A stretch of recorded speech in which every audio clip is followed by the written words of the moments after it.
Signore e signori, Enrico Cisnetto. Agli amici di vivetv.it che ci seguono in diretta streaming, ringrazio la Fiera di Verona per questa seconda opportunità dopo l'occasione della Fiera Job, in occasione di Progetto Fuoco. È nata una formula, quella di Verona Fiera Incontra, che naturalmente si riallaccia alle manifestazioni di Cortina Incontra e di Roma Incontra e che ha come obiettivo quello di portare in un luogo deputato ad accogliere mercati, professionalità e contenuti specifici i grandi temi dell'attualità nazionale con uno stile orientato alla contaminazione dei linguaggi e alla indipendenza editoriale. C'è una fiera che si chiama Progetto Fuoco, c'è un grande freddo della crisi, abbiamo pensato di mettere in contrasto queste due cose e abbiamo fatto questo titolo, Riscaldiamoci, antidoti al grande freddo della crisi, consigli pratici e psicologici per reagire alla depressione del nostro tempo. Non c'è dubbio che ci sia una componente diciamo reale della crisi, basta vedere i dati dei consumi, basta vedere la disoccupazione, in particolare quella giovanile, ci sono tanti indicatori, la stessa recessione, che ci dicono come la crisi sia reale, ma c'è una componente altrettanto importante, altrettanto forte, altrettanto decisiva che è di natura più psicologica. C'è sfiducia, qualche volta addirittura depressione, c'è scarsa propensione al rischio perché c'è incertezza sul futuro, c'è un atteggiamento prevalentemente conservativo, se non addirittura del disinteresse e il rifugio nel proprio microcosmo, che prevale su elementi invece di fiducia che sono quelli più che mai necessari perché un Paese riesca a superare le difficoltà e a proporsi per il futuro. Ogni crisi ha un'altra faccia della medaglia che è quella dell'opportunità. La crisi vuol dire cambiamento per definizione e nel cambiamento ci sono sempre delle grandi opportunità, bisogna saperle cogliere naturalmente sul piano pratico ma anche su quello psicologico e di questi due elementi vogliamo parlare non senza aver ricordato che la Fiera di Verona ha deciso di offrire uno stage nell'area della comunicazione e della promozione a tutti coloro che, laureandi o neolaureati, faranno di questo incontro una relazione, naturalmente sarà scelta la migliore, sarà offerto a chi avrà partecipato a questa iniziativa appunto uno stage assolutamente molto decisivo, molto importante per il futuro. Le modalità sono indicate online sul sito di www.veronafiera.it per chi volesse partecipare. E adesso chiamo gli ospiti a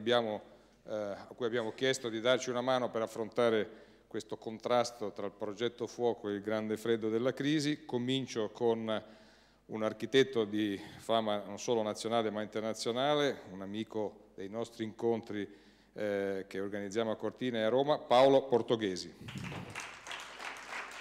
Un'attrice ma anche una ormai scrittrice, è al suo secondo, prego, accomodi pure, al suo secondo libro, un libro per Marsilio che si chiama L'amante di Goebbels, Anna Kanakis.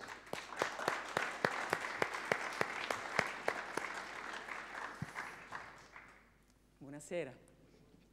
A fianco a Portoghesi, benvenuta. E poi un sociologo, ordinario di sociologia all'Università degli Studi di Roma, uno a cui piace sempre andare controcorrente, Domenico De Masi. Benvenuto, sei qua in questa postazione. E poi un psicoterapeuta, scrittrice, presidente della Fondazione Movimento Bambino, autrice di un libro che vedete qui insieme a fianco a quello della Kanakis, che si chiama Creare soluzioni, un metodo innovativo per reinventarsi la vita, edito da De Vecchi, un libro particolare, poi ve lo farò vedere, Maria Rita Parsi. Qui a fianco a De Masi, e poi gioca in casa, ma lo accogliamo perché è la sua prima uscita dopo un interventino al Corazon, Don Antonio Mazzi.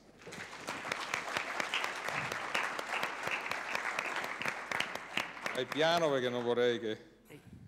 Benvenuto, accomodati. Allora, come avete sentito, vi ho già introdotto al tema che dobbiamo affrontare, che faremo con lo spirito dei nostri soliti incontri, quindi del dialogo, del confronto, la chiacchierata da salotto come questo è e vuole essere. Parto proprio da Don Mazzi, anche perché più tardi ci dovrà lasciare, quindi preferisco dargli subito la parola. Allora, c'è un grande freddo. Questo grande freddo tu, dai tuoi osservatori, naturalmente l'hai sempre osservato anche quando magari la società, il PIL saliva e la società era euforica, quando c'era la Milano da bere, i problemi ci sono sempre stati.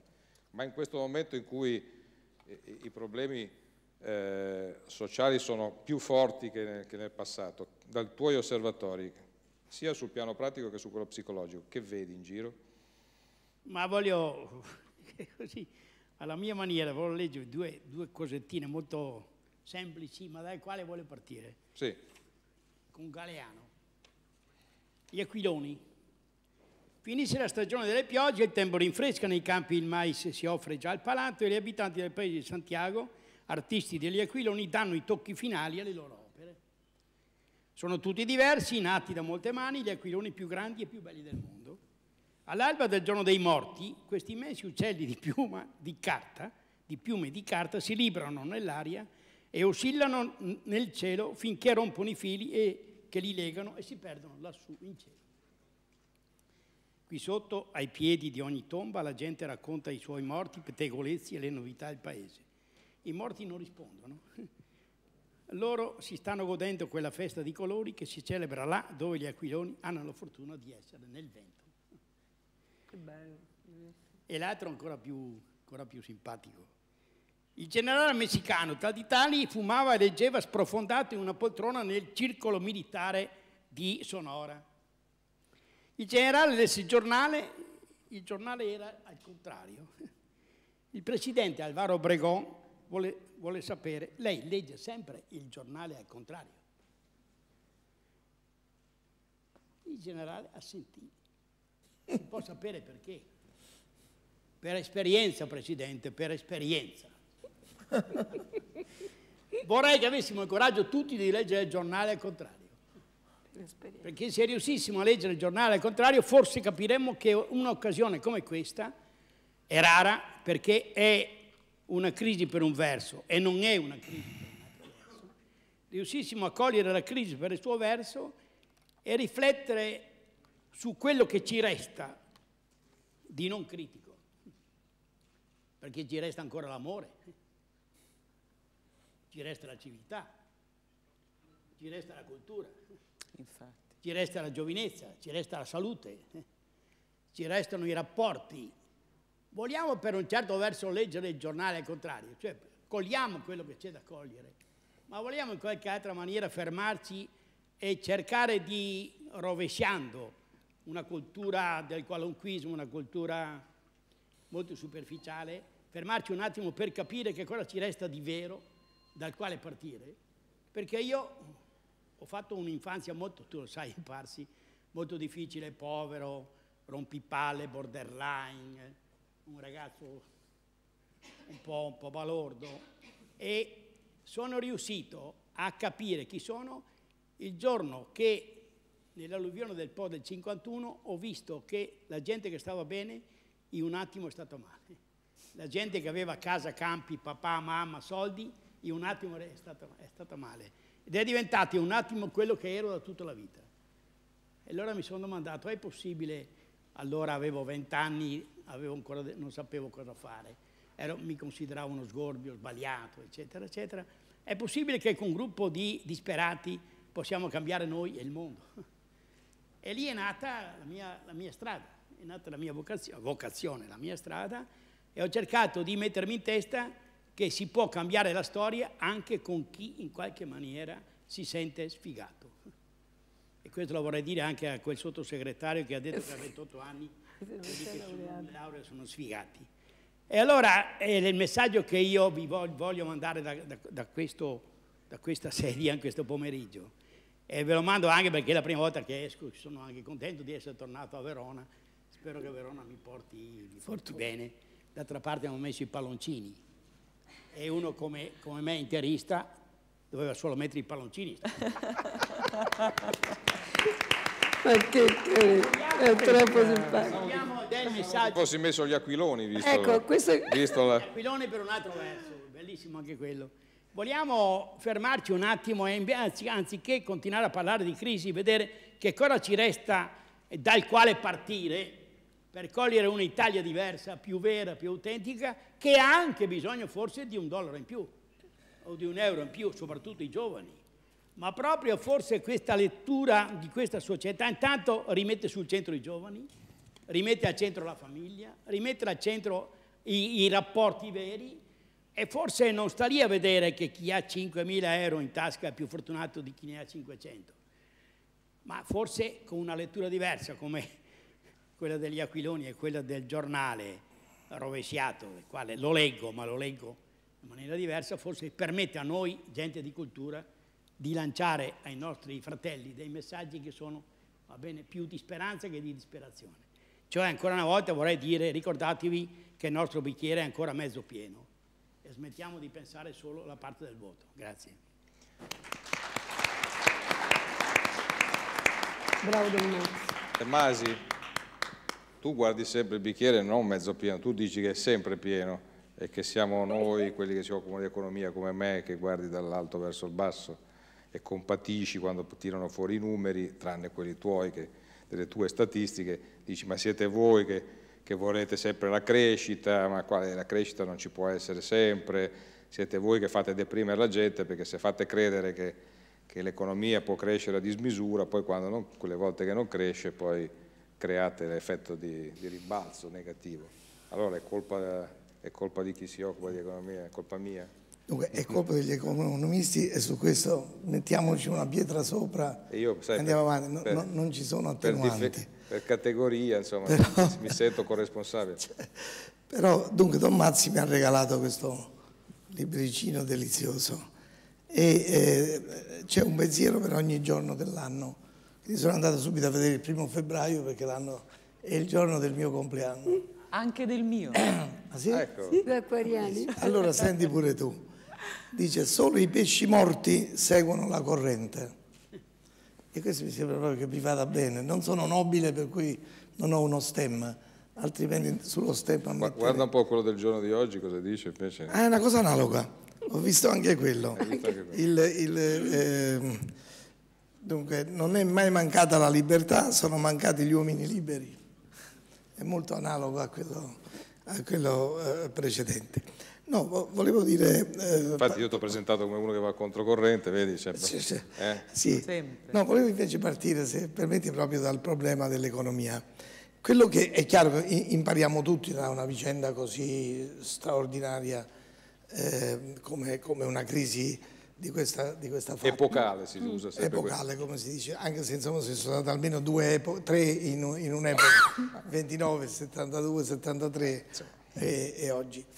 Però una cosa effettivamente che riguarda l'economia mi sembra, noi per la prima volta di fronte a una grande crisi ci stiamo affidando totalmente solo agli economisti.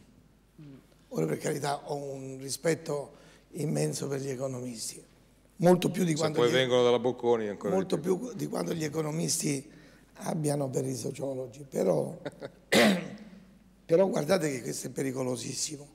Il fatto che l'economia si mangi la politica per poi fare in modo che la finanza si mangi l'economia, per poi fare in modo che le agenzie di rating si mangino la finanza, significa che noi rinunziamo a uno degli elementi fondanti dell'essere umano, cioè la progettazione di futuro. Non si può progettare il futuro tenendo come arco temporale questa sera. È impossibile. Questo praticamente dissecca tutto. Per esempio, in questi giorni si sta parlando della questione del lavoro, che è fondamentale. Ma il lavoro non è una categoria esclusivamente economica. Il lavoro categoria esistenziale, quindi un'economia psicologica, è una categoria sociologica, è una categoria antropologica, è una categoria etica e potrei continuare all'infinito. Come si può mettere tutto questo nelle mani di 2 o 3 economisti neppure eccellenti? Bisogna dire la verità, perché non tutti i professori sono Keynes. Keynes, che era un economista trattino sociologo, così come il mio amico Gino Giugni era un giurista trattino sociologo, beh, è un altro paio di maniche, è un altro respiro.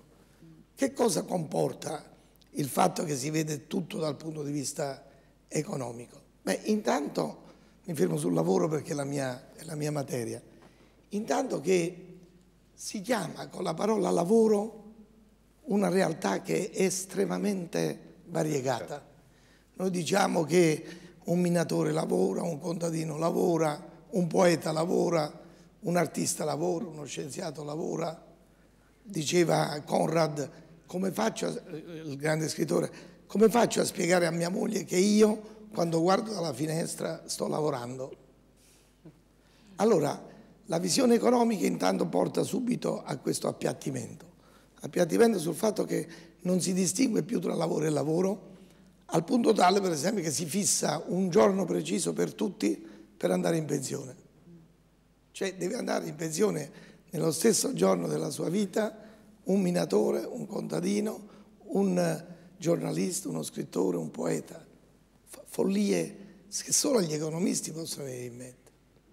Altra follia, la non distinzione tra il lavoro manuale e fisico, che all'epoca di Marx rappresentava il 96% dei lavoratori e oggi è solo il 33%, dal lavoro di tipo intellettuale che non può che seguire tutte altre regole. Ancora, questo partire sempre e solo dall'idea della crescita. Quando io partecipo a dibattiti in altre parti del mondo, di solito il panel, ma anche l'uditorio, appartiene praticamente, si polarizza su 2 punti di vista. Alcuni che danno per scontato che si va verso una crescita e altri che si dà per scontato che si va verso una decrescita. In Italia l'unica parola d'ordine è la crescita. Ora, cosa interessante, con Maciago abbiamo ricostruito un po' il grafico della crescita, mi dispiace, l'avevo portato, volevo farlo proiettare, poi ho dimenticato. Se voi mettete i punti di aumento del PIL italiano anno per anno dal 1950 al 2010, vedete che negli anni 50 e 60 il nostro PIL cresceva del 7%, come oggi in Brasile. Negli anni 70 è cresciuto del 5%, poi del 4%, poi del 3%, poi del 2%, l'anno scorso dello 0,8%, e quest'anno si prevede... No, 0,4 l'anno scorso. 0,4. E quest'anno si prevede, Tremonti dice addirittura -3 perché adesso non è più al potere, quindi finalmente vede buio. Tutto va male. Ma fino a pochi mesi fa la cosa... Anche Allora, l'Italia dice 1,5, il sì. Fondo Monetario dice 2,2. Comunque... Quest'anno. Meno. Meno. Quindi, ma perché meravigliarsi? Se è un trend che va dagli anni 50 ed è stato puntualissimo tutti gli anni, perché gli economisti non l'hanno visto? Perché gli economisti, se per caso l'hanno visto, non ce ne hanno parlato? Non ci hanno preparato un esito che è di 60 anni, non di un giorno. E ci si viene a contrabbandare adesso la crisi. Ma la crisi è stato un epifenomeno come gli altri, ma i dati sono di una conseguenzialità straordinaria. Vediamo poi il rapporto sul mercato del lavoro. Noi abbiamo almeno 2 fenomeni, la globalizzazione e il progresso tecnologico, che c'è poco da fare, erodono lavoro. Noi abbiamo imparato a produrre sempre di più con sempre meno fatica umana. Questa è civiltà, ma non perché lo dice un napoletano, che è bello produrre molto lavorando poco, ma perché è civiltà. È stato il progetto umano dalla nascita dell'uomo, delegare il lavoro agli animali, agli schiavi, alle macchine meccaniche e poi alle macchine elettroniche. Altra cosa di cui... Al nord, qua al nord dicono il sud delega al nord il lavoro. Noi... Sì, vabbè, questo però è un viottolo laterale. La realtà è che in Francia, per esempio, negli ultimi 30 anni l'occupazione è aumentata dello 0,7%, la produzione è aumentata del 26%. Noi italiani in 100 anni siamo quasi raddoppiati di numero.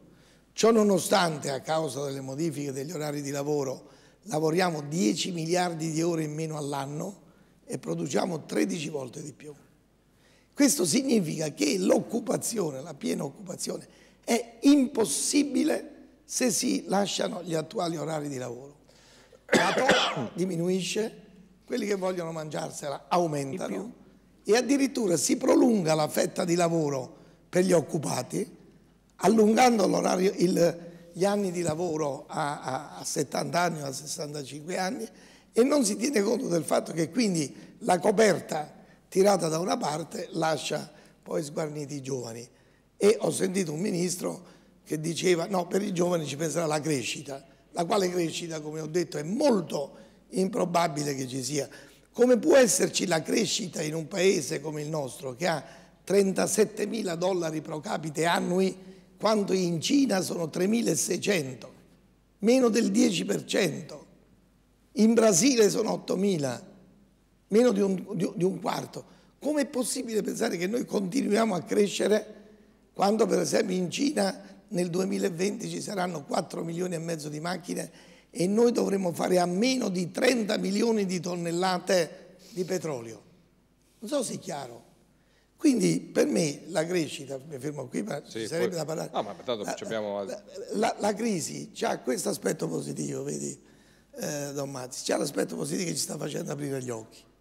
Si sta facendo capire che siamo come nel 1860, quando gli stati diventarono regioni di uno Stato. Noi stati stiamo diventando regione dell'Europa, però allora lo Stato era retto da politici, da una casa Savoia, ora è retta da economisti, i quali economisti vedono con la specializzazione tipica dell'economista. Diceva Ennio Flaiano, oggi il cretino è specializzato, questa è la tragedia. È molto meglio un cretino generico che un cretino specializzato. Questo che cosa comporta? Che abbiamo appreso tutto questo, non abbiamo ancora trovato le soluzioni, però capire le cose è già meglio, è già una buona strada verso trovare le soluzioni. Le soluzioni non le troveranno gli economisti, soprattutto se un economista che ha 14 appartamenti chiede di tirare la cinghia a chi ce ne ha uno solo.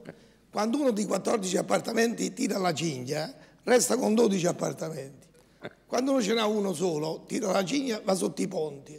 Come può, Don Mazzi, come può uno che ha 14 appartamenti capire, ma non dico il disoccupato, ma capire il bancario? Qui c'è uno scollamento totale nel rapporto tra chi detiene il potere, chi piglia le decisioni e chi le subisce. Qual è la tragedia? Che la gente non si incazza, scusate il termine scientifico. La gente non si incazza più. Con parole come quelle di questi 3 sfessati di ministri, uno che dice ai giovani siete sfigati, uno dice il lavoro fisso, lui che ce ne ha 3, che è senatore a vita, dice il lavoro fisso è noioso.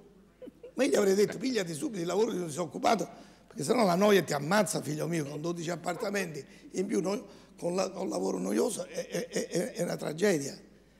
Bene, si può fare di tutto e non si incazza nessuno. Anni fa, ancora 15 anni fa, se all'università si osava dire 1/10 di quello che dicono i nostri ministri ai giovani, si veniva gambizzati. Questo cosa comportava? Che noi non dicevamo cose così offensive. Oggi non c'è più paura.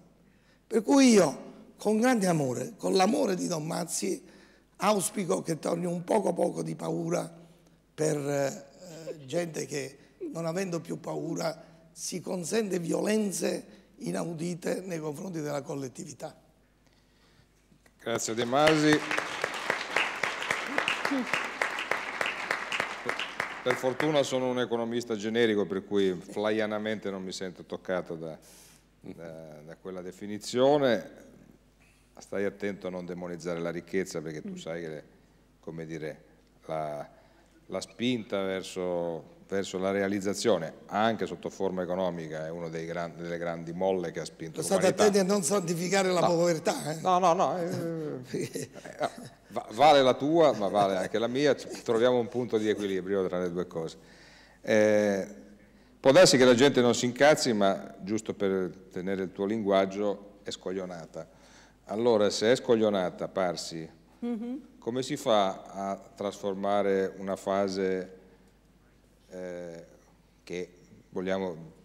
Allora, De Masi ha contestato che trattasi di crisi, diciamo, di fatto, ma insomma certamente che si tratti di una fase in cui appunto la gente è scoglionata, questo è poco ma sicuro.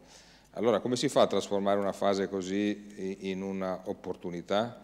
Tu pare che ci hai scritto il tuo libro, perché questo libro, pur essendo diciamo apparentemente tecnico, in realtà è un vademecum, addirittura ci sono delle... Creare soluzioni. C'è un giochino, perché ci sono addirittura, vi faccio vedere, ci sono addirittura le carte per cui si può giocare, tra virgolette, sulla propria psicologia, a creare soluzioni. Come si fa? Allora, io vorrei anzitutto dire che sono contenta di questo scoglionamento, perché condivido c'ho vicino, permettimi di manifestare un sentimento, perché credo che la vita sia espressione di emozioni e di sentimenti. C'ho Domenico di qua.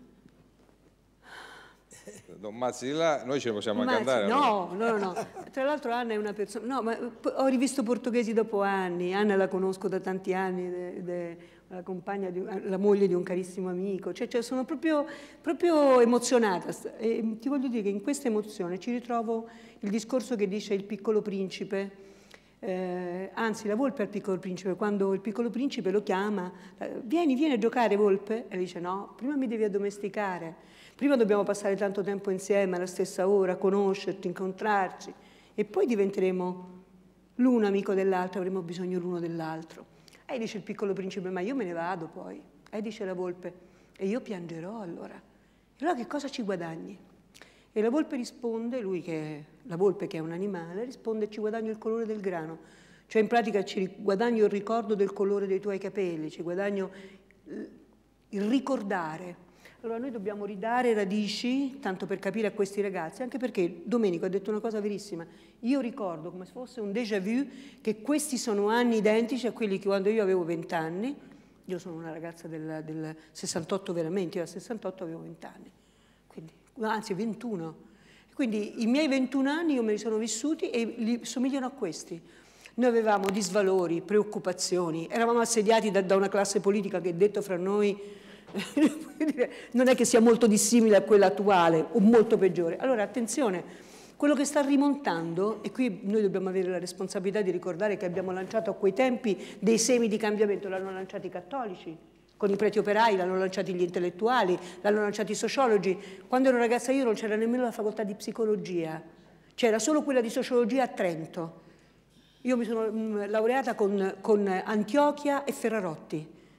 Quindi per me l'emozione continua ad essere un grande momento che mi dice attenzione, questi ragazzi che non sono i ragazzi che eravamo noi, attenzione, perché hanno un mondo che corre parallelo a loro, che è il mondo virtuale. Per questo insieme al bravissimo Massimo Del Monte e a Simone Piperno abbiamo fatto questo libro Creare Soluzioni, perché guarda che questi ragazzi sono abituati a giocare, a vivere un mondo parallelo. Per giocare si intende esercitarsi, allenarsi alle emozioni senza avere la possibilità di dialogare, perché sono sempre più staccati dal dialogo, no? Mentre noi dovremmo creare condizioni di dialogo. Noi occupavamo l'università, parlavamo, eccetera.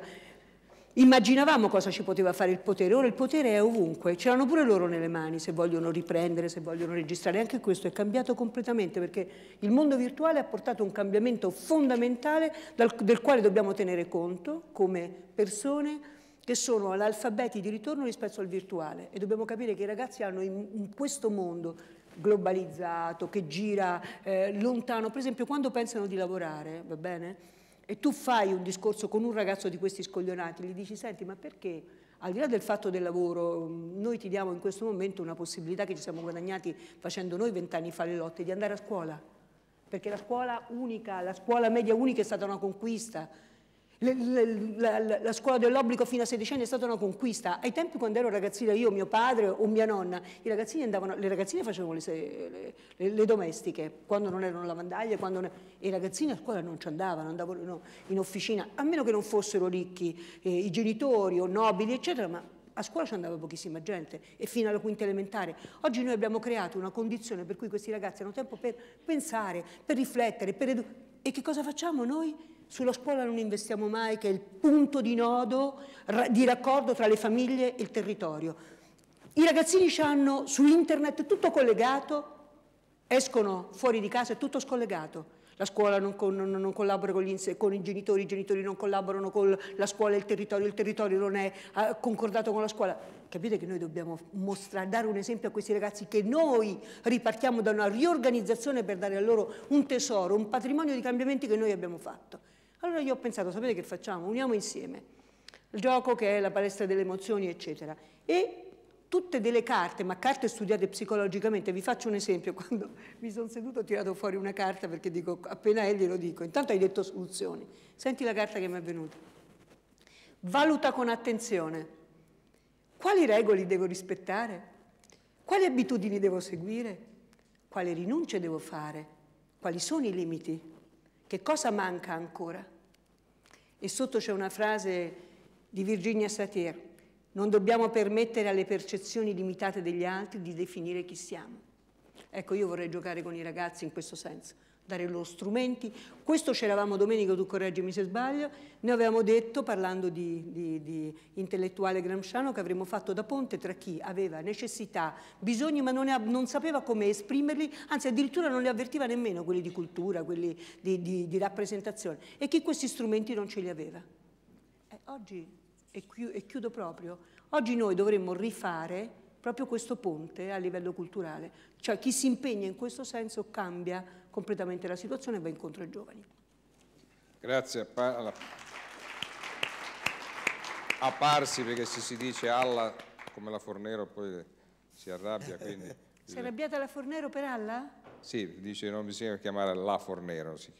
E come? Bisogna chiamare Fornero, ma non la Fornero, perché diventa maschilista come espressione. Poi è strano in Italia, perché per esempio si dice il Manzoni, ma non si dice il Dante. È strano. Io non mi offendo se mi chiami la Parsi, mi fa ok, piacere. allora, come ha detto la Parsi, allora, portoghesi,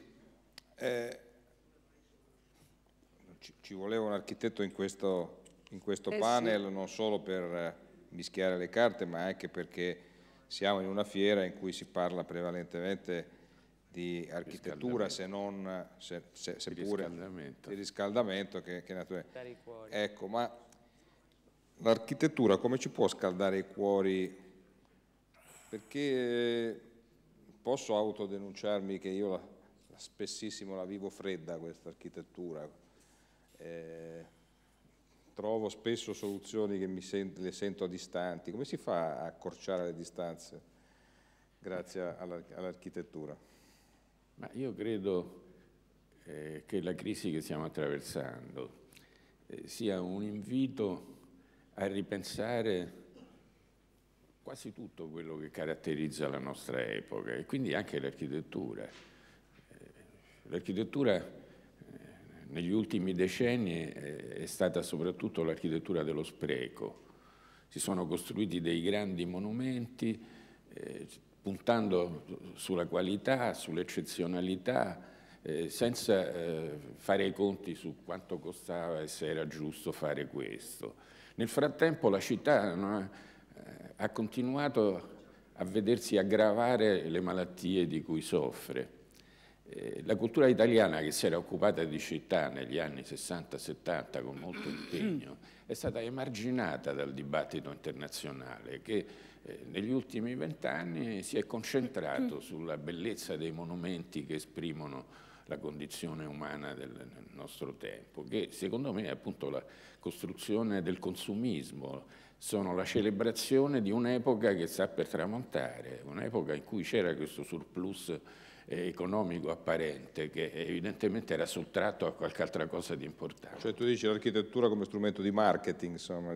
È diventata strumento di pubblicità e di marketing, soprattutto di pubblicità. Infatti chi è che ha fatto le grandi opere? Sono le società internazionali, sono, diciamo, le forze politiche che hanno cercato di rappresentarsi in modo più o meno gradevole.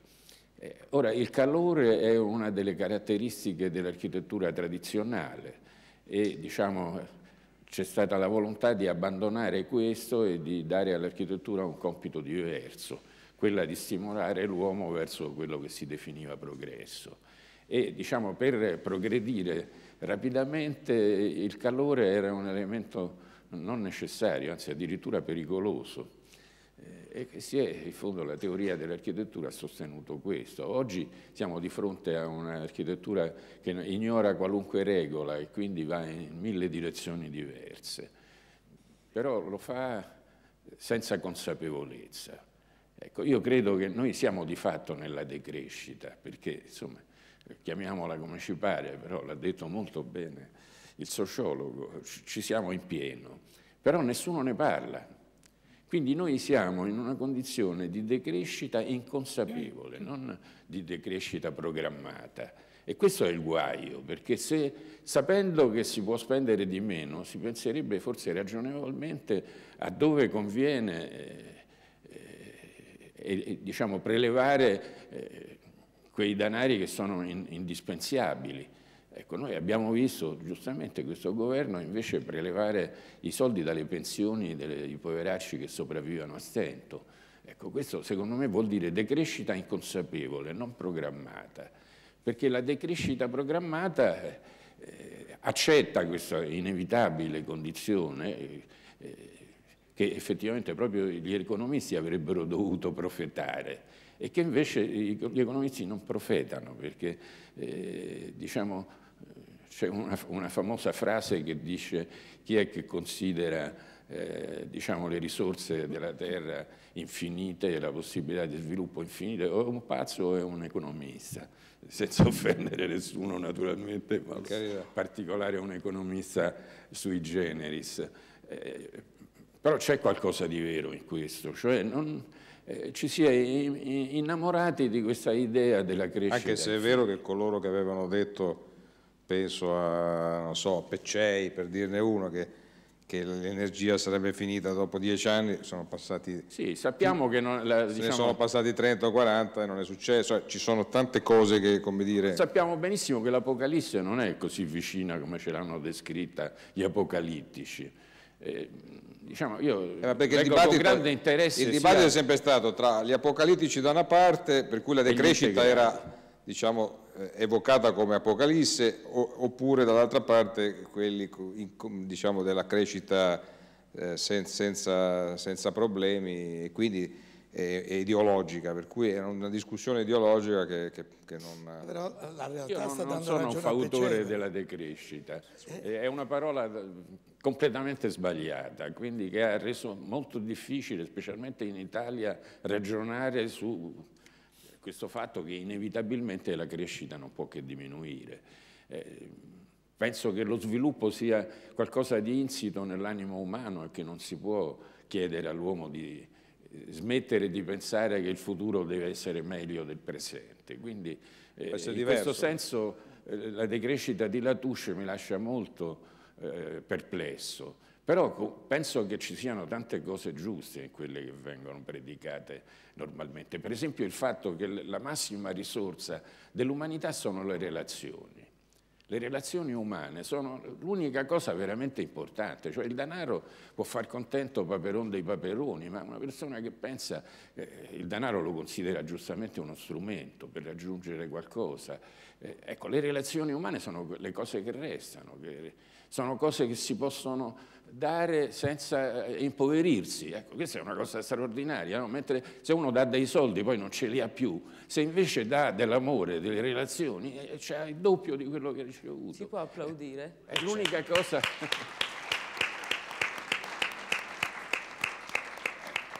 Ecco, è proprio l'unica cosa che quando si dà, invece di impoverirsi, ci si arricchisce. No?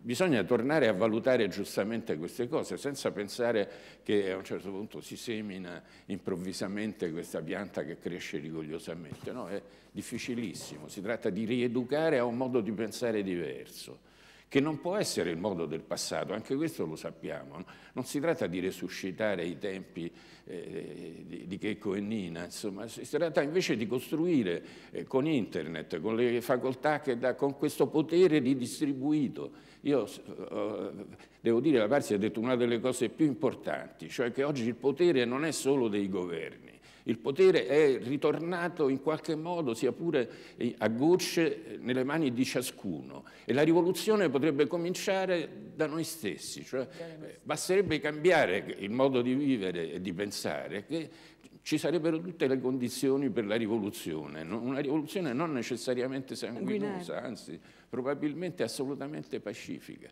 Ma io lo vedo anche nelle iniziative che sorgono nella città. Per esempio a Roma c'è il forte... il forte Prenestino. Il forte Prenestino è un fenomeno affascinante, no? Ci sono delle persone che spieghiamo a Verona cos'è il forte. Ecco, i forti voluti da Garibaldi e costruiti per difendersi dai francesi che volevano restituire al Papa la Santa Sede, che non hanno mai funzionato fortunatamente, sono delle isole in mezzo al verde che stanno tutti intorno alla periferia di Roma, formano una formidabile cintura verde e sono totalmente inutilizzati e abbandonati a se stessi. Nessuno si è deciso a farli diventare, come sarebbe logico, dei polmoni che consentono alla città di vivere meglio. Chi lo ha fatto? L'ha fatto un'iniziativa di alcune persone che hanno pensato che si poteva, con l'iniziativa individuale, realizzare qualcosa che appartenesse al vicinato della società. E quindi diciamo, adesso c'è un progetto di trasformare questa cosa in una piazza. Io insegno una materia che si chiama geoarchitettura, che è proprio questo, la volontà appunto di utilizzare questo potere che ci è arrivato casualmente nelle mani attraverso la tecnologia, che non è stata sicuramente creata per questo scopo, ma che fortunatamente ha dato questa possibilità. Ecco, insegnare ai giovani a utilizzare queste nuove condizioni per cambiare modo di vita, per inventare un modo di vita diverso che non sia basato appunto sul fatto che ciascuno deve consumare il più possibile, che diciamo, il pane si butta, per esempio. Ecco, se noi andiamo a vedere i chili di pane che ciascuno di noi finisce per buttare, è una cosa tragica, sì. Fosse solo perché c'è tanta gente affamata che sopravviverebbe se questo pane gli arrivasse alla bocca. Quindi ecco, secondo me l'architettura è uno strumento formidabile per cambiare il modo di pensare. Bene. Anna Kanakis è così convinta dell'importanza dei sentimenti che si è arrischiata di parlare del sentimento di una figura, di un uomo che, come dire, nell'immaginario collettivo rappresenta l'esatto contrario, Goebbels. Come si fa come ti è venuto in mente di assumerti questo rischio? Rischio sconsigliato da tanti amici quando ho raccontato che volevo occuparmi di questo amore. Un amore realmente accaduto tra una giovanissima attrice, che è quella che vedete in quella copertina lì, si chiamava Lida Barova, che si innamora perdutamente nel 1936 a 21 anni del ministro della propaganda Goebbels.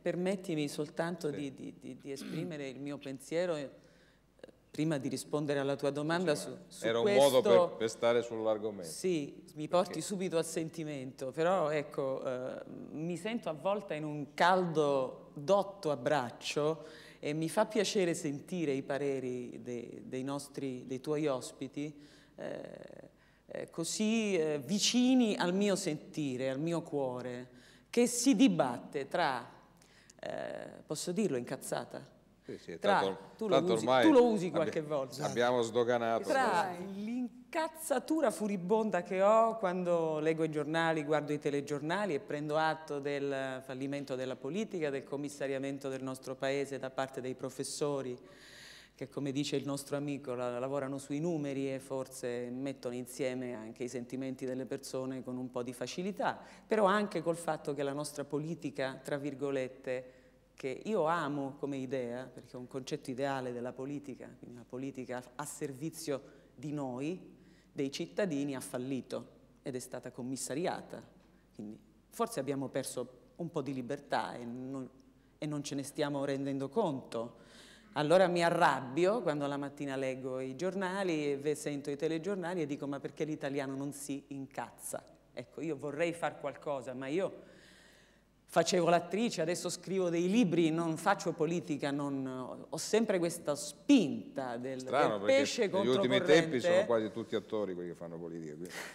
No. Attrici anche. No, forse lo diventano un po' adesso. In quest'ultima tornata mi sembra che il potere qualche volta nuovo, che magari avvolge qualcuno che non l'ha mai avuto, ti porta ad assumere atteggiamenti un po' attoriali. Ecco, quello lo sto notando e quello mi fa anche un po' preoccupare.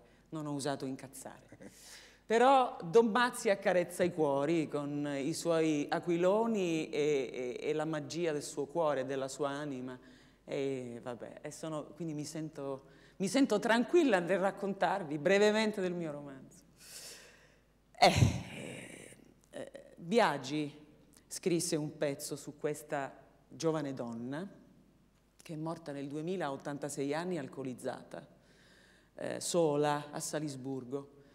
E io lessi quel pezzo, allora facevo l'attrice e pensavo di proporlo per una fiction. Lui scrisse di questo amore e soprattutto di che cosa questa donna ha vissuto a seguito di questo amore con l'uomo sbagliato, perché indubbiamente a 21 anni innamorarsi di Joseph Goebbels, con quello che poi noi da posteri abbiamo saputo, abbiamo vissuto, abbiamo visto, diciamo, abbiamo saputo e visto, è stato un azzardo importante. Quindi lei ha pagato dei prezzi molto alti sotto un profilo familiare, perché dopo la guerra fu arrestata, la sua mamma fu torturata e uccisa perché in Cecoslovacchia, il paese della giovane Lida, volevano farle confessare che la figlia aveva collaborato con i nazisti, che era stata una spia. Non era vero. Lei si era solo innamorata di un signore che si chiamava Goebbels.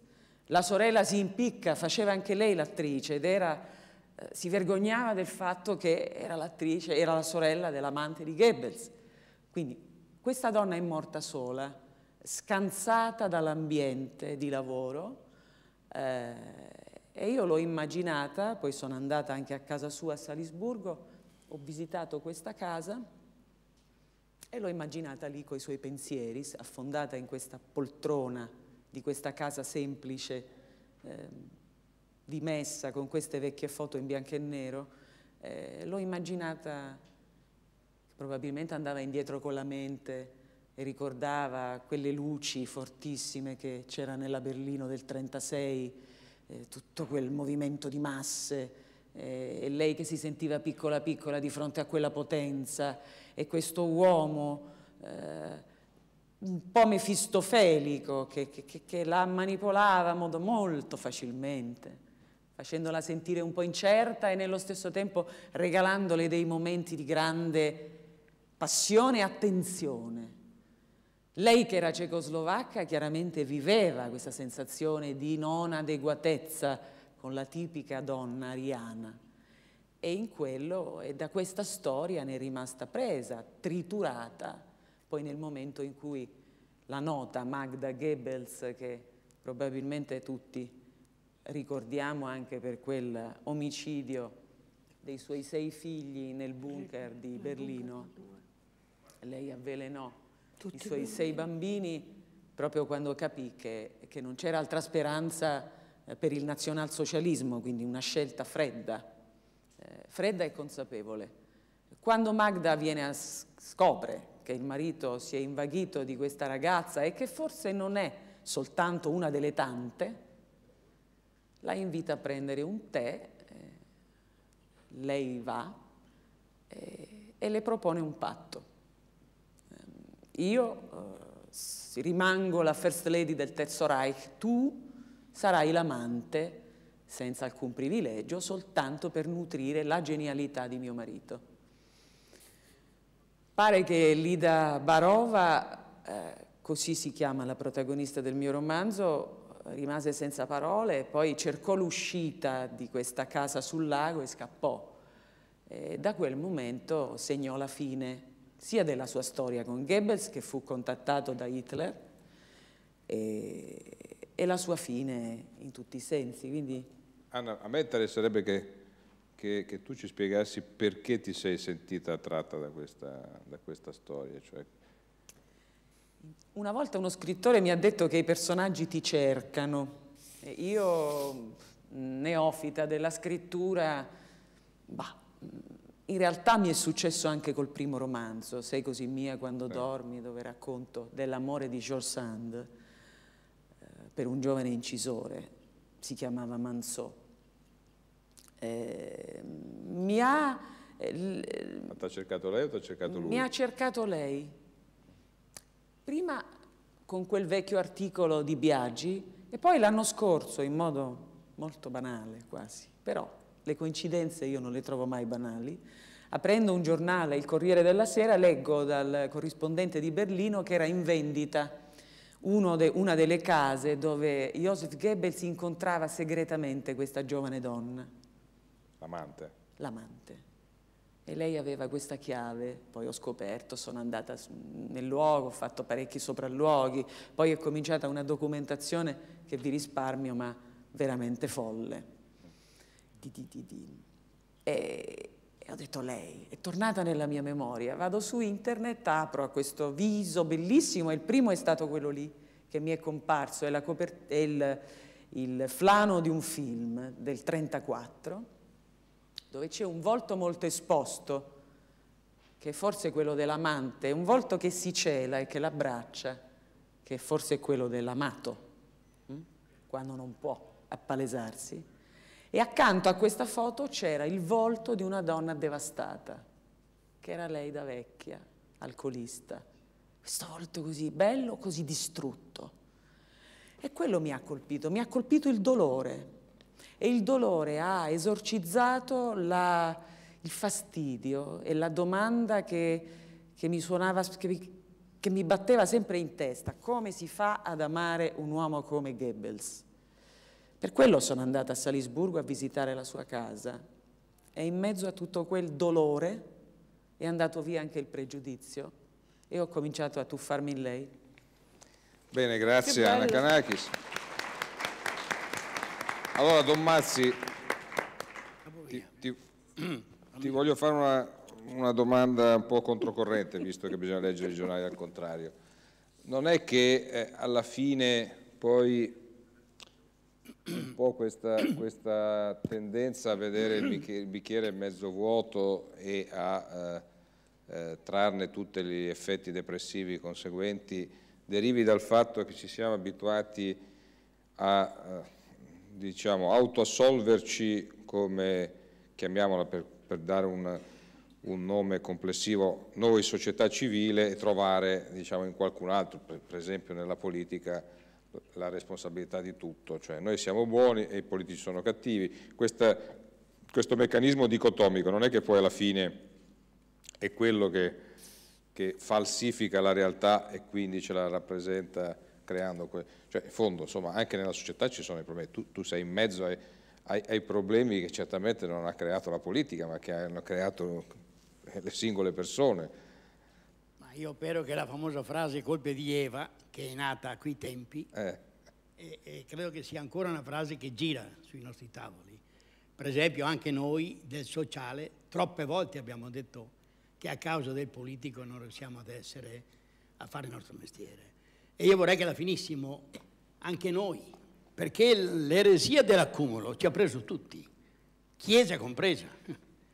Ed è un'eresia bestiale, perché se noi riusciamo a liberarci dalla eresia dell'accumulo, riusciamo a ragionare con una società diversa, più dove c'è più poesia, più cultura, più speranza, ma se non c'è, se c'è questa eresia dell'accumulo, per cui stiamo qui a decidere se devo dare 3 euro in più o 3 euro in meno, perché il problema è quello, vuol dire che noi manchiamo di speranza, manchiamo di un progetto diverso di società. E questo è il problema vero, perché se riusciamo, se è vero che le relazioni valgono più di soldi, se è vero che l'amore vale più delle 14 case, che quello lì tra l'altro va in chiesa ogni domenica, mi rompe anche quello lì, vado in chiesa ogni domenica, con 14 case. Se non andassi in chiesa sarebbe molto meglio.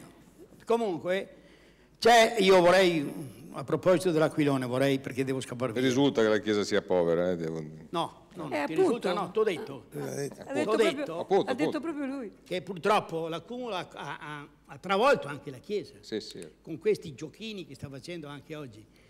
C'è un libro che è un po' eretico di Gesù che torna al mondo e spiega il suo Vangelo, ed è straordinario, e le dice, ma anche la storia del popolo ebreo che si libera, che va nell'Esodo, che scappa dall'Egitto, eccetera, eccetera. Poi a un certo momento Mosè viene a chiedermi i comandamenti, e io dice, non sono mica stato così complicato. È venuto su Mosè e mi ha detto, ci dai, adesso abbiamo perso tutte le regole, abbiamo perso tutto, dacci un paio di regole che quando abbiamo attraversato il deserto, poi andiamo in questa terra promessa, ci diamo un po' di regole.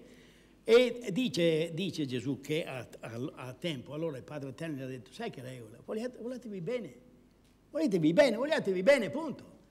Mosè dice, ma come, mi fai venire fin qua su e mi dici una regola così banale? E allora Mosè, un po' per darsi importanza, per sistemare, si è dato i 10 comandamenti, ma se li ha dati lui. È venuto giù e dice, purtroppo hai visto che casino che ha combinato, gli altri erano già lì che ballavano, cantavano. Poi dice, sono venuto al mondo io, sono venuto di nuovo e ho detto, vogliatevi bene. La Chiesa però ha fatto di tutto per raggiungere non solo 10 comandamenti, ma 1000 comandamenti. Quindi, rovinato il popolo ebreo allora, è rovinato il popolo cristiano adesso. Volete tornare? Bravo! È proprio bravo! Ecco perché vi dico, sarà banale, vogliamo tutti liberare l'Aquilone che abbiamo dentro di noi, che è quello che ci salverà.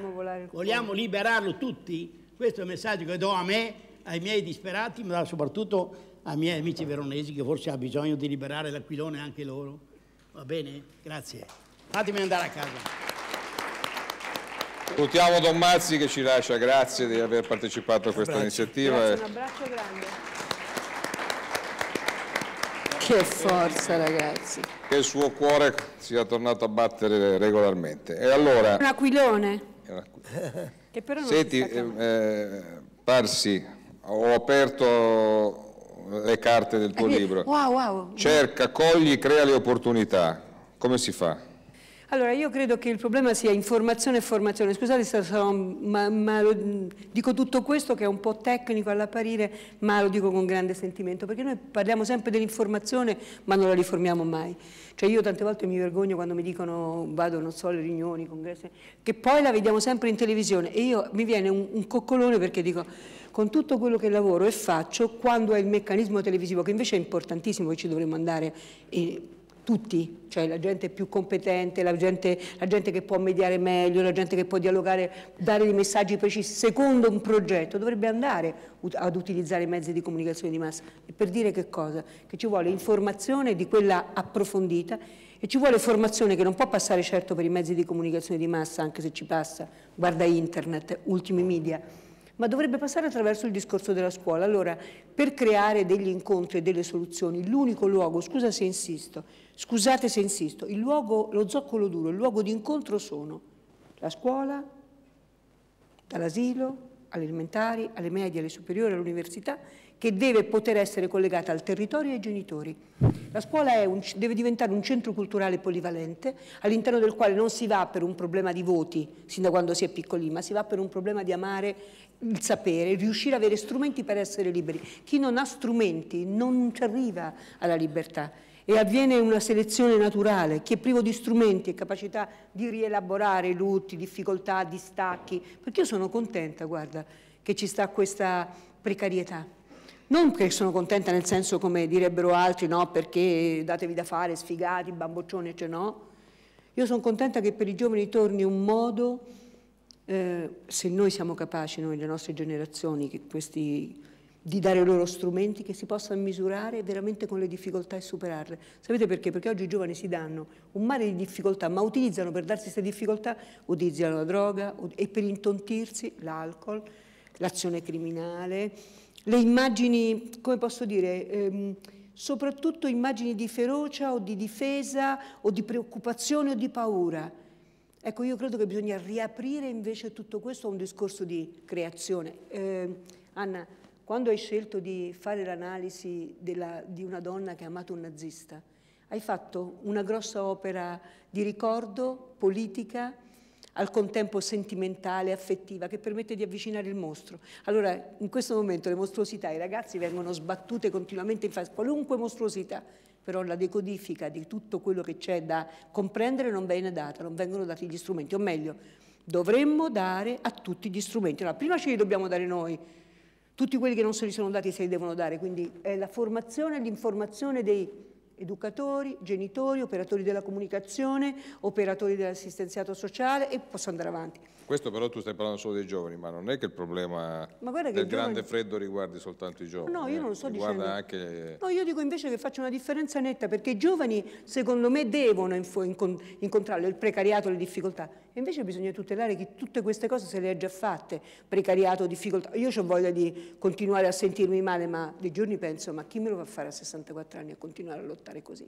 Allora voglio dire, molta gente come me dice, oh, io i miei 64, i miei 54, i miei 70 anni, me li sono fatti. È tempo che mi rispettiate e anzi che utilizziate la mia saggezza, la mia capacità, per scambiare con i giovani, per dare questo contributo a loro. Allora io non sto pensando soltanto ai giovani, ma sto pensando che i giovani se la possono cavare molto meglio di come pensiamo noi. Noi dovremmo pensare effettivamente a noi che stiamo passando il testimone.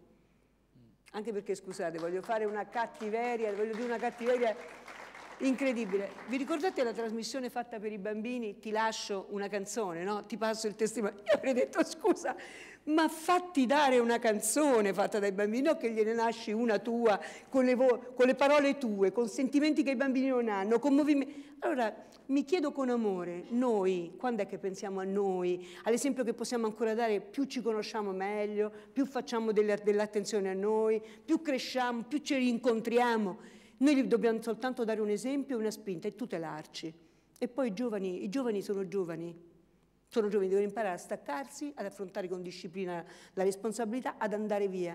Io con tutto il cuore direi ai giovani, oggi più che mai l'Europa è una nazione, dovrebbe essere così una nazione non solo per l'economia ma anche per il movimento, e poi c'è il mondo. Portoghesi,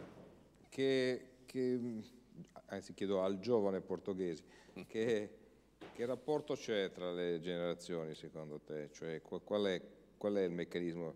Io ricordo che diciamo fino a un certo punto l'idea era che i padri costruivano per i figli un avvenire che doveva essere sotto tutti i punti di vista, scala sociale, condizione economica, livello di cultura, eccetera, che doveva essere migliore del loro.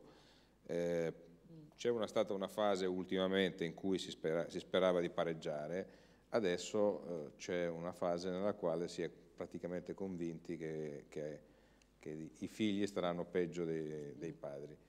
È pensabile che una società possa essere costruita su questa articolazione tra generazioni? Diciamo che l'architettura moderna è nata proprio su questa tematica, perché Morris, che è uno dei fondatori in un certo senso dell'ideologia, diceva: riflettiamo sul fatto che noi consegniamo ai nostri figli, ogni generazione, un mondo peggiorato rispetto a quello ricevuto dai nostri padri. Quindi nel 1865 aveva già capito che cosa sarebbe successo in Europa e ha scritto un libro utopico, News from Nowhere, che è affascinante perché è la descrizione di Londra nel 1962, in cui Londra sarebbe tornata per molti aspetti diciamo al Medioevo, comunque a un modo di abitare e di vivere completamente diverso, più simile a quello delle società antiche che non a quello delle società moderne.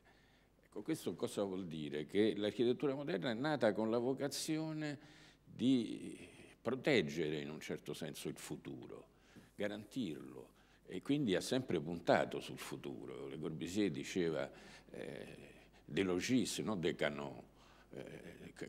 Costruendo le case si combatte la guerra. Ecco, questa spinta etica che ha animato l'architettura moderna per tanti anni si è completamente dispersa. Oggi l'architettura moderna è un'arte, tra virgolette, che tanto più è innovativa, nuova, espressiva, tanto più vale. Il vero criterio è la diversità rispetto a tutto quello che c'era prima. Quindi il miglioramento della vita è un elemento completamente sparito. L'arte, che dovrebbe essere in un certo senso una forma di superiore di conoscenza, è diventata invece una forma di espressione individuale, punto e basta, cioè si fa la gara per chi riesce ad esprimere di più nel senso dell'innovazione, del cambiamento. Ma non in funzione della società. Ma non in funzione delle esigenze della società. Per questo dico che forse questo è dovuto anche al fatto che gli architetti hanno avuto a disposizione, diciamo, il doppio di quello che era necessario per fare il loro lavoro. Ecco, quindi il ritorno a un atteggiamento invece, come dire, con cui si deve fare con il minimo delle risorse il massimo, ecco, questo secondo me è già un insegnamento molto grande, che i giovani secondo me hanno capito, cioè hanno capito che è inutile che adesso si mettano in testa di fare concorrenza a Frank Gehry in fatto di creatività, sarebbero degli sconfitti in partenza. Ecco, che si preparino invece a costruire delle case che costano il meno possibile e soprattutto, io dico, si preoccupino degli spazi della città, i vuoti. Questi vuoti sono più importanti dei pieni, sono proprio i luoghi dove avvengono le relazioni. Le famose piazze, oggi si dice, i sociologi ci dicono che le vere piazze sono le piazze virtuali, informatiche. Ecco, io no, credo veramente che bisogna costruire delle piazze con degli ingredienti tali che in qualche modo rendano necessario arrivare a quel punto, quindi si devono studiare le attrazioni necessarie. A quel punto la gente ci arriva e ci arriva mescolata, questo secondo me è importante, cioè i vecchi devono conoscere i giovani, non ci può essere questa separazione tragica generazionale. Io le generazioni le ho vissute fino in fondo perché mi sono innamorato a un certo punto di una generazione che veniva dopo la mia, che poi è quella del 68, e ho fatto delle follie perché insomma si ricordano ancora i famosi esami, come si chiamano? Collettivi.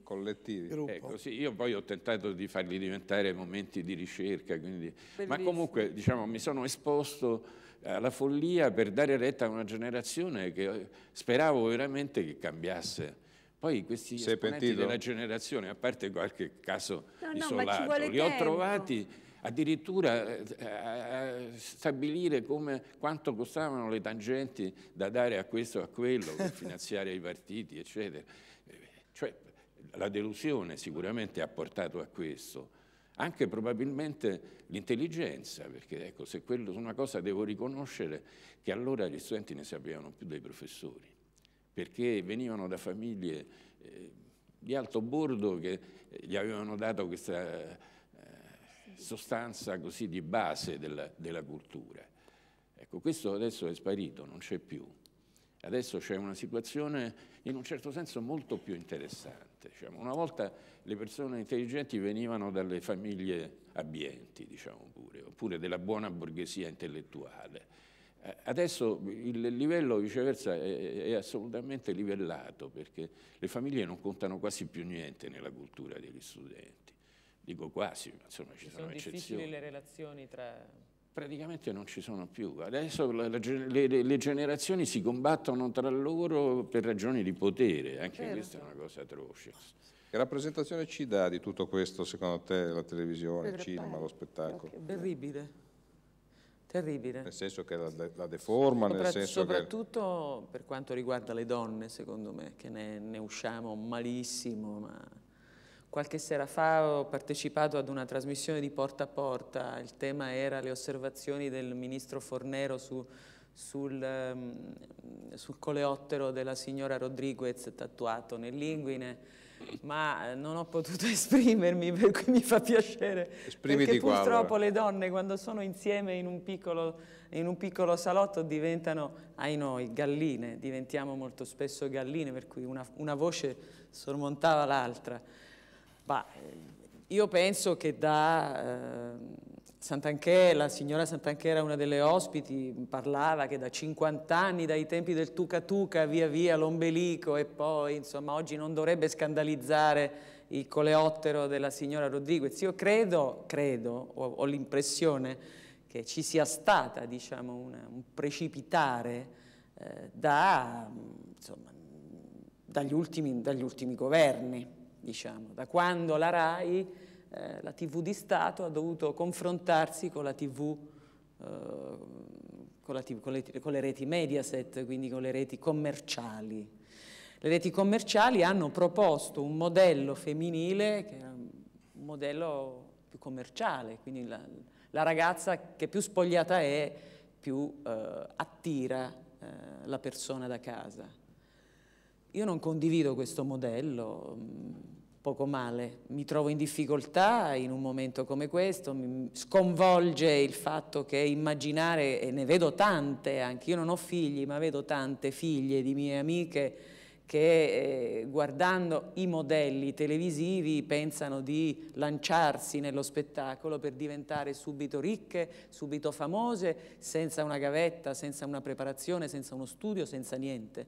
Quindi indubbiamente il messaggio televisivo, eccetera, ha distorto, ha danneggiato una generazione di giovani donne che sono più, come dire, disposte a fare qualsiasi cosa pur di raggiungere quell'obiettivo. Voi non avete idea, mi capita, è anche stato nell'ambito dello spettacolo, lo vedi quando ci sono dei provini per questo tipo di programmi televisivi, ci sono fiumi, file di ragazze che si presentano col sogno di diventare delle Belen, ma neanche, ci vanno sole ormai. Ah, sì. Le mamme magari tentano di lavorare, di mettere insieme, di lavorare, magari, ecco, come oggi capita, incastrate come sono con questa strana legge del lavoro che da una parte tutela le donne madri e dall'altra fa in modo che poi diventino un peso e che quindi, essendo troppo tutelate, magari possano essere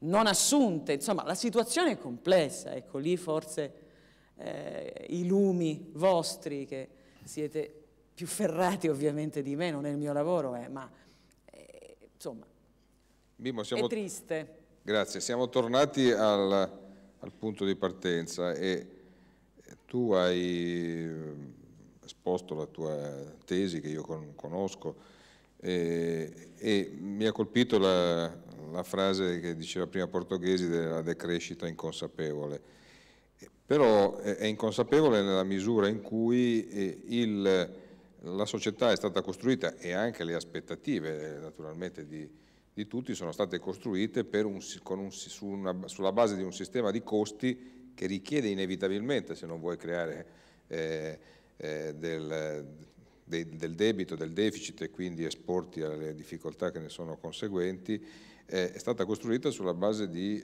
aspettative di crescita che sono per esempio almeno del 2%, cioè se l'Italia non cresce meno del 2% ha un sistema di costi caricato sulle sue spalle che l'ammazza e la manda a rischio default. Allora non è facile, cioè si può anche prendere atto, tu hai perfettamente ragione, la curva della crescita si è rallentata vieppiù perché poi in particolare con la globalizzazione sono entrate in gioco altre società. Io ho sempre detto è difficile dire che condannare la globalizzazione avendo la pancia piena per dire no, tu che invece hai sempre mangiato la ciotola di riso, se ti andava bene devi continuare a mangiare la ciotola di riso, perché è evidente che hanno diritto quanto noi e se la partita è che la torta è comunque ristretta e quindi se la fetta loro si ingrandisce e diminuisce la nostra, questo fa parte del gioco. Ecco, però è difficile trasmettere questo tipo di indicazioni, perché tutto il sistema di aspettative è basato su livello di costi che richiedono tassi di crescita. Allora bisognerebbe accompagnare questa indicazione, non dico sulla decrescita, che secondo me è una parola sbagliata, ma insomma su un livello di crescita diverso, anche con un'indicazione sul livello delle aspettative diverso e quindi dei costi relativi. Si può fare questo discorso? No, io credo di sì. Io sono molto reattivo alle cose che succedono giorno per giorno, ma come linea di fondo sono ottimista, cioè credo che questo non sia il migliore dei mondi possibili, ma sicuramente il migliore dei mondi esistiti fino ad oggi.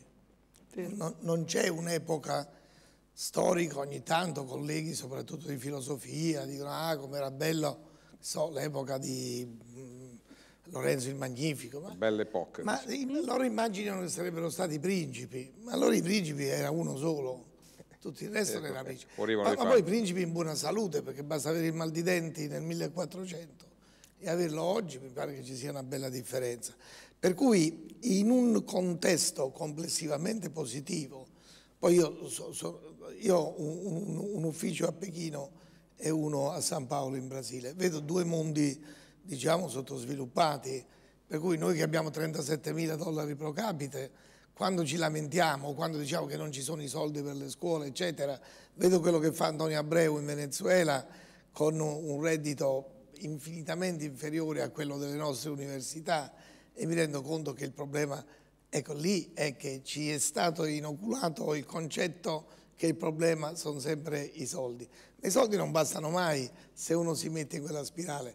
La spirale in cui noi siamo è questa: la pubblicità ci fa venire desideri, il credito ci finanzia questi desideri, la tecnologia ci dà oggetti che dopo una settimana sono già obsoleti e tutto questo ci crea un senso di povertà, essendo noi ricchi.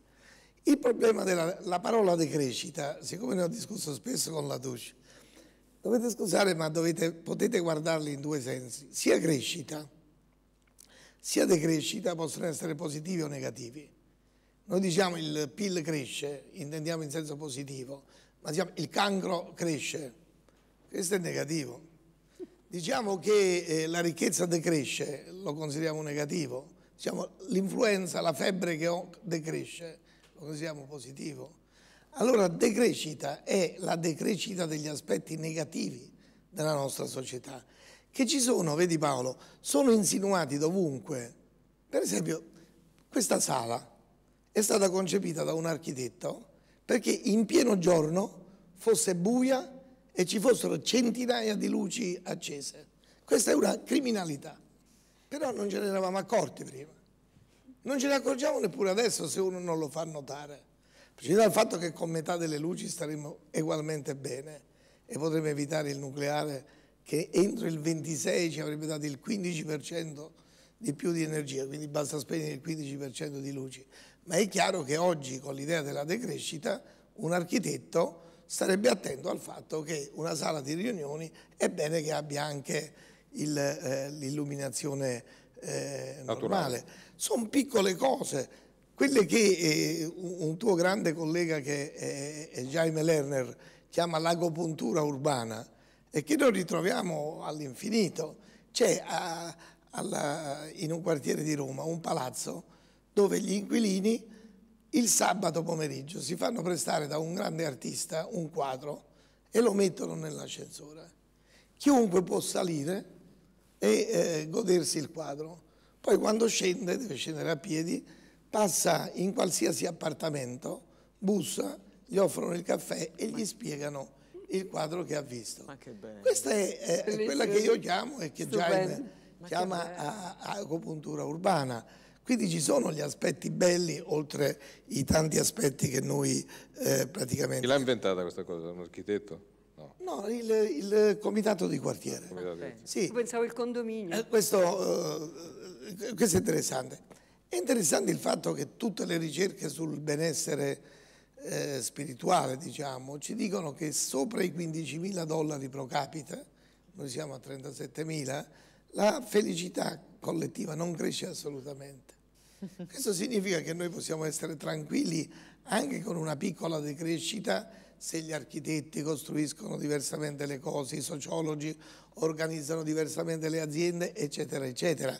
È una bellissima sfida che noi abbiamo. Cosa contrasta con queste sfide? L'abitudine al patologico. Cioè? Se noi ci abituiamo per esempio alle disuguaglianze, io sono stato assunto da Adriano Olivetti all'Olivetti. Adriano Olivetti non aveva... dire in che anno perché... È semplicissimo, l'ultimo mese del 59, perché lui poi purtroppo è morto nel marzo del 60. Allora c'era la regola all'Olivetti che Adriano Olivetti poteva prendere non più di 5 volte la paga dell'operaio. Quando morì ci fu un interregno di Valletta e lo portò 1 a 20. Ricordo un articolo di Pannunzio sul Mondo scandalizzato che diceva che schifo 1 a 20. Oggi Marchionne 1 a 1170 e Berlusconi 1 a 12.600. Ora ci rendiamo conto che c'è qualcosa, no, di malato che possiamo modificare. Modificandolo come? Si tratta qua non di ridistribuire solo la ricchezza, sarebbe perfino quasi facile, ma la ricchezza si tira appresso un sacco di roba. Bisogna ridistribuire la ricchezza, bisogna ridistribuire il lavoro. Ci sono 2 milioni di giovani che hanno il diritto di consumare, ma non hanno il diritto di produrre. Quel Mosè di cui si parlava prima, quando è sceso dal monte Sinai e ha trovato che il suo popolo era diventato eretico, sapete cosa gli ha detto? È terribile questa frase della Bibbia. Ha detto: sarete venduti come schiavi e non si troveranno i compratori. Guardate che è la definizione dei cococò adesso. Mi sono trovato in una trasmissione televisiva 2 anni fa con un cardinale che se la prese con 2 ragazze che volevano il posto, dice basta col posto fisso. Io ho detto: ma Eminenza, il posto di cardinale è fisso o è cococò? Che è? Perché qui ci sono poi queste follie. Quindi non abituarsi a questi aspetti negativi, tener conto che bisogna ridistribuire, ripeto, la ricchezza, il lavoro, il potere, il sapere, la scuola che si diceva prima, le opportunità, le tutele. Cosa intende come potere? Lo sai benissimo, non c'è nessun bisogno di spiegarlo. Il potere è una cosa a somma zero, per cui se io ne ho di più tu ne hai di meno in una collettività. E siccome c'è l'addensamento di poteri infiniti in mano a poche persone, come quello della ricchezza, c'è da ridistribuirlo. E poi c'è da ridistribuire le opportunità. Altro che articolo 18. Pensate che fuorviare le masse tenendole inchiodate su una bestialità come questa. Siccome dice che non fa niente, allora lasciamolo, che bisogna già di toglierlo. Sta lì, non fa male a nessuno, riguarda 7 milioni e mezzo di persone e l'anno scorso ci sono state 97 cause, di cui 40 finite con reintegro e però patteggiate. E noi stiamo per questa roba qui a discutere, ma è tutto un digressivo. E il digressivo finisce come sintesi di tutte le cose bellissime che ho sentito, perché badate, appena si passa alla dimensione umanistica, quando lei ci descrive l'amore, quando lei come subito sale di livello, altro che economia, ma noi quello saremmo a sentirlo per giornate intere perché riguarda il nostro cuore, riguarda il nostro cervello. Quando si dice saremo 1 miliardo in più, ma l'economista pensa a 1 miliardo di bocche da sfamare, io penso subito a 1 miliardo di cervelli in più che pensano, che la sera si addormentano e cominciano a sognare, che la mattina si svegliano e cominciano a pensare. Sono cose straordinarie che succedono intorno a noi. Per poterle valorizzare bisogna ridurre la pulsione proprio esagerata e manipolata verso il potere, il denaro, la quantità di beni. Abbiamo tutti a casa più libri di quanti ne leggeremo, più dischi di quanti ne sentiremo e continuiamo a comprarne. Una follia, una follia. A posto di questi bisogni bisogna coltivare quegli altri, che sono i bisogni di amore, di amicizia, di convivialità, di introspezione, di bellezza, di gioco. Sono tutti bisogni che noi attribuiamo ai bambini e alle donne. E quando si parla di necessità di rompere i cerchi chiusi delle lobby, eccetera, di liberalizzare, qui la più grande liberalizzazione da fare è contro il monopolio del potere da parte dei maschi. Ma pare sta che qua liberalizziamo i taxi e non liberalizziamo il fatto che una donna non ha nessuna possibilità in una banca di arrivare al posto di presidente. Ma siamo a livelli di follia. Diceva giustamente Françoise Giroud, la questione femminile sarà risolta quando anche una donna perfettamente idiota può diventare Presidente della Repubblica. Perché ai maschi è successo. Ai maschi succede. Quindi il problema è immenso e piccolo al tempo stesso. Ho capito che tu hai tentato di mettermi in difficoltà, prima gli economisti, poi i maschi. Io purtroppo sono maschio eppure mi occupo di economia. Solo le donne non ha messo in difficoltà. Però come avete visto abbiamo cercato, e vado alla conclusione perché il tempo ci è volato via, ma è stato molto interessante credo. Come avete visto, nonostante sia maschio e economista, ho messo insieme un panel di persone che ha potuto parlare delle cose che abbiamo parlato nel modo con cui ne abbiamo parlato. Tu sei libero di testa. Per fortuna c'è questo aspetto che dipende dalla mia volontà, quello di essere maschio o no e quello di essere economista, sai, alle volte la vita, nessuno è perfetto. Detto questo, mi piacerebbe concludere chiedendo a Anna Kanakis, che oltre ad averlo scritto però è anche un'attrice, quindi immagino che la dizione faccia parte delle sue prerogative, di chiudere leggendoci una pagina, scegli tu quella che ritieni sia più interessante, brevemente, quindi una pagina soltanto, del tuo libro, quella che pensi che possa essere. Puoi farlo qua o puoi farlo dal leggio, forse dal leggio è più... Dici? Non so, come vuoi, guarda, per me aulico. Lo farei qui perché siamo tutti... Così, perfetto. Certo. Conserviamoci l'abbraccio. Ci manca il caminetto, ma... Come quando la sera si leggeva. Il truciolato fuori non manca. Questa atmosfera bellissima. Il truciolato fuori non manca, ma il caminetto qua non c'è, ma facciamo finta che ci sia. Beh, vi ho parlato di Magda Goebbels e allora forse vi leggerei dell'incontro... Tra lei e... del tè. Tra lei e? Tra lei e la giovane Lida. La moglie e l'amante. Sì. Che La moglie chiama l'amante. Ti intriga il testo fatto qua, di la verità che ti intriga. L'incontro della moglie e l'amante. Lui avrebbe voluto avere una moglie che diceva all'amante dividiamoci i compiti. Tutti i maschi. Dividiamoci i compiti. Vorrebbero un harem, tutti. Magda invita Lida a prendere un tè. La tazza col tè mi sfugge dalle dita e cade sul pavimento, annientandosi. E la donna che è seduta al mio fianco abbandona il mio braccio e si china in terra per cogliere i cocci sparsi. Farfuglio solo una parola. Mi scusi. Lei, inginocchiata sul tappeto, mi risponde senza voltarsi. Non si dia pena, Fräulein. Era un regalo di mia madre, ma pazienza. Le cose prima o poi ci abbandonano.